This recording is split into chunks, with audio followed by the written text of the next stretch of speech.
முன்னாள் ஜனாதிபதி மஹிந்த ராஜபக்சவின் மகன் யோசித்த ராஜபக்ச மற்றும் அவரது பாட்டியான டேசி ஆகியோருக்கு எதிராக இன்று கொழும்பு மேல் நீதிமன்றத்தில் பண மோசடி தடுப்புச் சட்டத்தின் கீழ் மற்றும் ஒரு வழக்கிற்கு குற்றப்பத்திரிகை தாக்கல் செய்யப்பட்டது.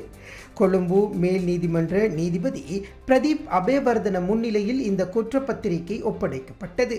பின்னர் இரு பிரதிவாதிகளையும் பிணையில் செல்ல நீதிமன்றம் அனுமதியளித்துள்ளது. இந்த வழக்குக்கு இணையான மற்றும் ஒரு வழக்கு எதிர்வரும் 11ஆம் தேதி மேல் நீதிமன்ற இலக்கம் 1 அழைக்கப்படவுள்ளதாகவும் அரச தரப்பு சட்டத்தரணி ஒஸ்வல்டல் பெரேரா நீதிமன்றத்தில் தெரிவித்தார்.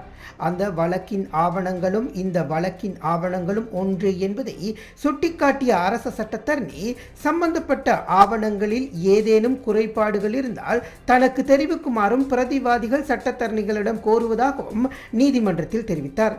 பிரதிவாதிகள் சார்பில் ஆஜரான ஜனாதிபதி சட்டத்தரணி சம்பத் மெண்டிஸ் மற்றும் அனில் சில்வா ஆகியோர் தொடர்புடைய ஆவணங்களை ஆராய்ந்து ஏதேனும் குறைபாடுகள் இருந்தால் நீதிமன்றத்திற்கு அறிவிப்பதாக தெரிவித்தனர். பின்னர் வழக்கை ஆகஸ்ட் மாதம் 4ஆம் தேதி அழைக்குமாறு நீதிபதி உத்தரவிட்டார். 2009ஆம் ஆண்டு மார்ச் மாதம் 31ஆம் தேதி மற்றும் 2013ஆம் ஆண்டு டிசம்பர் மாதம் 12ஆம் தேதிக்கு இடைப்பட்ட காலப்பகுதியில் முறைகேடாக ஈட்டிய 59 மில்லியன் ரூபாய்க்கும் அதிகமான பணத்தை 3 தனியார் வங்கிகளில் நிலையான வைப்பு கணக்குகளில் வைப்பு செய்ததன் மூலம் பண மோசடி தடுப்புச் சட்டத்தின் கீழ் குற்றம் செய்துள்ளதாக குறித்த பிரதிவாதிகளுக்கு எதிராக சட்டமா அதிபரனால் 3 குற்றச்சாட்டுகளின் கீழ் வழக்கு தாக்கல் செய்யப்பட்டுள்ளது.